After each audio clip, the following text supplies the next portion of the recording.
వివరాలను తెలియజేయుటకు నెట్ సంకల్పించాడు. ఈ అటవీ హంతకుల స్థితిగతులను మార్చుటకు అడపాదడపా ప్రయత్నాలు జరిగాయి. తెల్లవారు ఆయుధాలతో చేసిన దాడుల వలన అవకాల జనాభా తగ్గిపోగా తెల్లవారి పట్ల వారికున్న ద్వేషము మరి ఎక్కువైంది. అవకాలకు తుపాకీ దాడుల భయం లేకపోగా పగ నిండిన వారి హృదయాలు పొంచి ఉండి గెరిల్లా తరహాలో మొరటు దాడులు చేసేందుకు తహతహలాడుతున్నారు. వారిని చేరుకోవడానికి చివరి ప్రయత్నం 1947లో స్వీడన్ పరిశోధకుడు రాల్ఫ్ బ్లాంబర్గ్ ద్వారా జరిగింది. ఒక మిషనరీ గారు బ్లాంబర్గ్ బృందంను తేలికపాటి బాల్ఫా చెక్కతో దోణెలలో ఔకా ప్రాంతానికి తీసుకువెళ్ళాడు.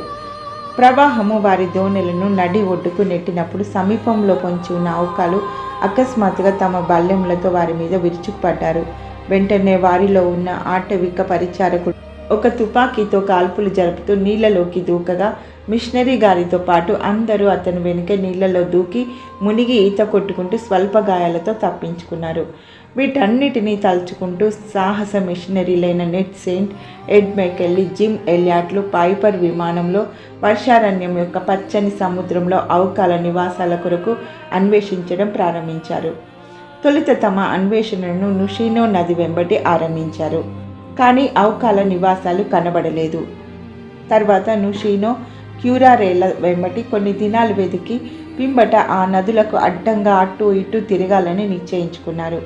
ఒకనాడు అరహూనో నుండి 15 నిమిషాలలో అడవులలో కొన్ని ఖాళీ స్థలాలను నెట్ మరియు ఎడ్ కనుగొన్నారు. పైపర్లో వారితో పాటు 2 కీచువాలు కూడా ఉన్నారు.